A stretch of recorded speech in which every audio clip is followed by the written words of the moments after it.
Hey there, two things for you. One is a quick update. Uh, Real estate's going well, getting my name out there. Got a nice little business spotlight in the local paper, and a lot of you saw that and sent folks my way, so I appreciate that. Some good, positive, encouraging words, and just keep it going. Let me know who I should be talking to. On a more serious note, this is something that I've been working on for the last couple of days, trying to just kind of figure out how to say it, how to put it out there. So let me just go with it. Okay. Over the last 8 weeks, we've lost a few of our kids. Okay, a couple of young men who've recently graduated. Young gal, sixth grader. They took their lives, and earlier this year, a couple of young ones in their early 20s, they overdosed. And what's so hard about it is we ask, what do we do? What can we do? We're literally watching these kids getting plucked off one by one. And it's so close and it's all around and it's so tough. So what do we do? Now, I don't have the answer, but I think there is something that we can do.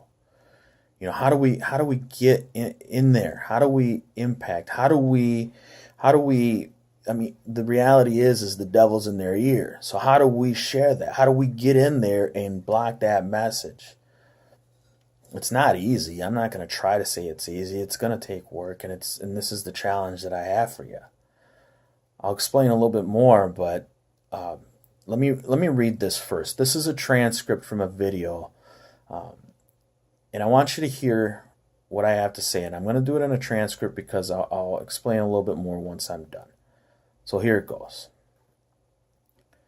I want you to know that no matter where you are in life, no matter how low you have sunk, no matter how bleak your situation, this is not the end. This is not the end of your story. This is not the final chapter of your life. I know it may be hard right now, but if you just hang in there, stick it out, stay with me for a little while, you will find that this tough moment will pass. And if you're committed to using this pain, using it to build your character, finding a greater meaning for the pain, you will find that in time, you can turn your life around and help others going through the same struggles. The world right now is in the middle of a mental health crisis. It's estimated almost half the population suffers from depression at some stage throughout their life. And rather than join the queue, it's important we learn why we get down and then how we can change it. Because believe it or not, we create our own negative feelings.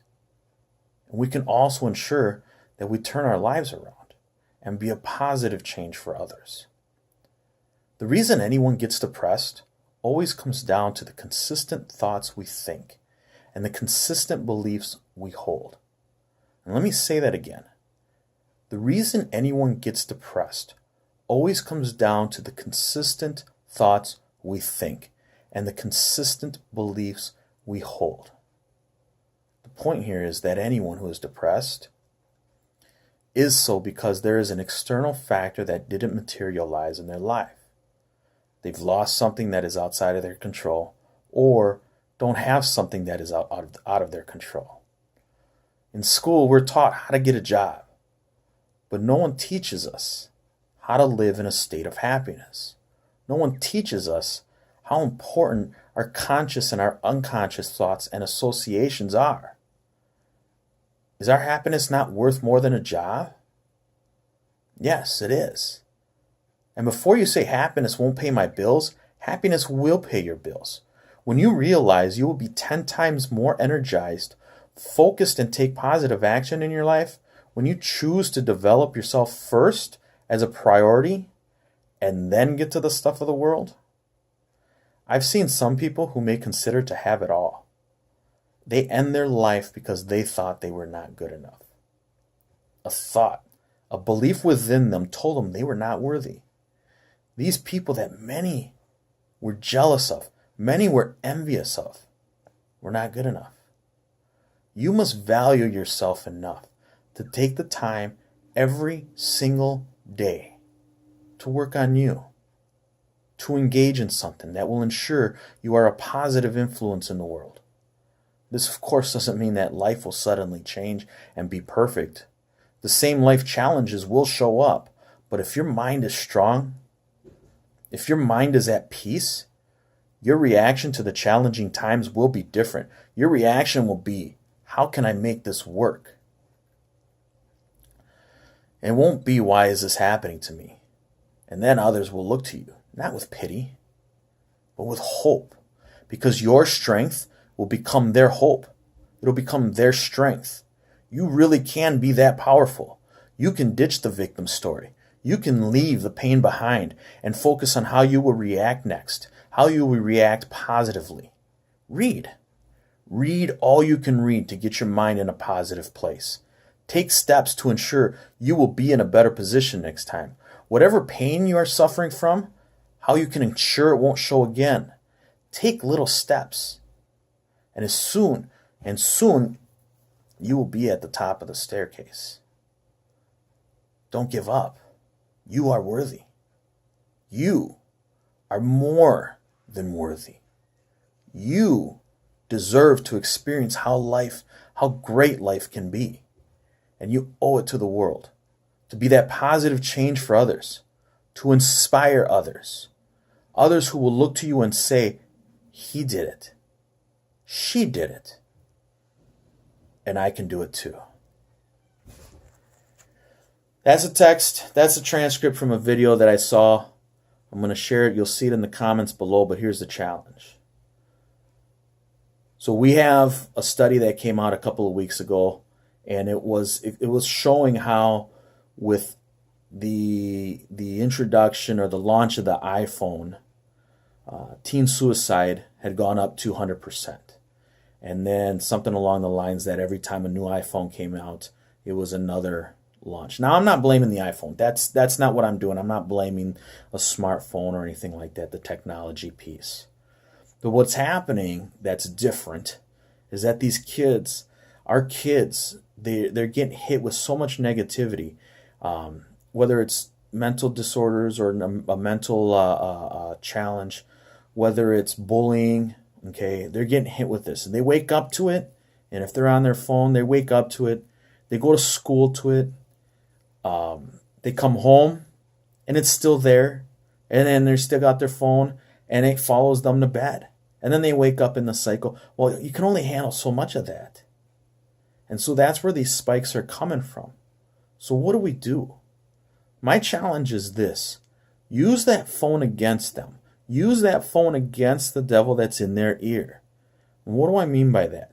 The reality is that if you're a parent, if you're a coach, if you're a teacher, or you have you're a figure of authority over our kids. Start with the 5th graders through the 19th till 19 years old. Start with them. Get in front of them. Make them watch the video that I have in the comments below. Make them. Don't ask. Make them. Now, it may not be for that child that you're putting in front. It may not be for your son. It may not be for your daughter. Okay? But the second part of the challenge is challenge them. Challenge them to share it with their friends. Tell them, hey, tell them to tell their friends, my dad's making me do this. My coach is making me do this. So I got to show you because I was told to. And they won't leave me alone until I do. Because what I mean by using it against them is that if they spend how many hours a day using these smartphones to look at a bunch of dumb things on YouTube or on Snapchat or on Instagram. I mean, how many silly things? Interrupt that. Interrupt that with 5 minutes. 5 minutes in this message. And then go from there. After that, interrupt them again with another 5 to 10 minute positive message. Tony Robbins says if you don't have 10 minutes, you don't have a life, right? Well, if we're not interrupting this message, this negative messages that these kids are getting on a constant basis, if we don't interrupt that with some positivity, some chance of hope, some understanding that what moment that they're in isn't the one that they're going to stay in, that they're going to get past it, that it too will pass. I mean, it's been promised to us that it too will pass. But it's our job to interrupt. It's our job to interfere. And if you have that authority over your kids and you're wondering what it is to do, what can we do to stop watching our kids getting plucked off one by one? Interrupt, interfere, use that authority and say, watch this. And then just start there. Start there. And then move on with other positive messages, with other motivational speeches or inspirational speeches. You got stuff that makes you wake up and go, yeah, I'm going to do that. Even if it's a glimmer. That's all you need. A candle still pushes back the dark. So that's my challenge to you. My challenge is do something. Get it in front of your kids. Any of the kids that you're watching over. Get it in front of them. Interfere, interrupt. 5 minutes. And then make them share it. Use that phone. Use that technology in our favor. And let's help some of our kids get out of that darkness. Let's interrupt that message that the devil is in their ear, when the devil is in their ear. It's our turn, it's our time, it's our responsibility. Love you guys.